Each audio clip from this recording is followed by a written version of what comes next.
ஹல்லேலூயா. ஆபகுக் தீர்க்கதரிசியின் புஸ்தகத்தில் பக்கம் 1085 பக்கம், ஆபகுக் 2வது அதிகாரம் 14வது வசனத்தை வாசிப்போம். சமுத்திரம் ஜலத்தினால் நிறைந்திருக்கிறது போல் பூமி கர்த்தருடைய மகிமையை அறிகிற அறிவினால் நிறைந்திருக்கும். ஹல்லேலூயா. இந்த விருப்பம் நமக்கு என்ன செய்யணும்னா வேணும்.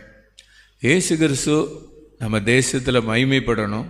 கர்த்தருடைய மகிமையை அறிகிற அறிவினால் தேசம் என்ன செய்யணும்னா நிறைந்திருக்கணும். ஹல்லேலூயா.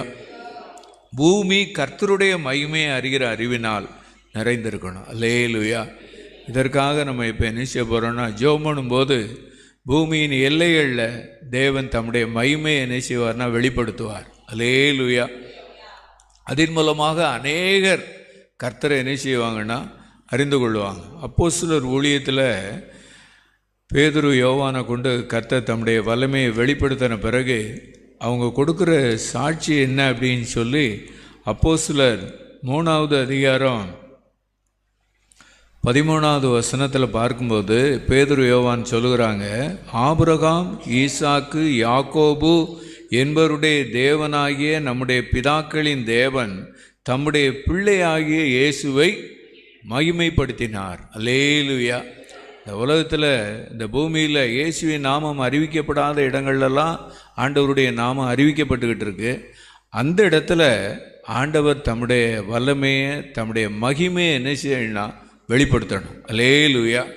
அதை ஜனங்கள் எல்லாரும் என்ன செய்யணும்னா அறிந்து கொள்ளணும். அந்த நாட்களில் அப்போஸ்தலர் ஊழியத்தில் ஆண்டவராகிய இயேசுனுடைய மகிமை வெளிப்பட்டதுனால எல்லாரும் ஆச்சரியப்பட்டு பிரமித்தார்கள். அப்போஸ்தலர் 3வது அதிகாரம் 10வது வசனத்தினுடைய பின்பாகத்தில் பார்க்கிறோம், அவனுக்கு சம்பவித்ததை குறித்து மிகவும் ஆச்சரியப்பட்டு பிரமித்தார்கள். இது நம்ம தேசத்தில் என்ன செய்யணும்னா நடக்கணும். அல்லேலூயா. ஒரு மனுஷனுக்கு ஆண்டவர் கொடுக்குற சுகம், ஒரு மனுஷனுக்கு ஆண்டவர் செய்கிற அற்புதம், இயேசு தம்முடைய மகிமையை என்ன செய்யணும்னா தேசத்தில் வெளிப்படுத்தும் போது எல்லாரும் இயேசுவை அறிகிற அறிவினால் என்ன செய்வாங்கன்னா நிரப்பப்படுவாங்க. கண்களை மூடி நம்ம இப்படி ஜெபம் பண்ணோமா? அப்போஸ்தலர் ஊழியத்தில், பேதுரு யோவான் ஊழியத்தில் தேவன் தம்முடைய பிள்ளையாகிய இயேசுவை மகிமைப்படுத்தினார். எப்படி மகிமைப்படுத்தினார்? ஒரு பிறவி சப்பானி பிறந்ததிலிருந்தே அவர் நடக்கலை. பேதுரு யோவான்னு சொன்னாங்க, நசரேனா இயேசு கிறிஸ்துவின் நாமத்தினால நீ எழுந்து நடன்னு சொல்லும்போது அந்த இயேசு கிறிஸ்துவின் நாமத்தில் உள்ள வல்லமை அந்த பிறவி சப்பானியுடைய கால்களில் ஒரு புது பலனை தந்ததுனால அந்த தேசமே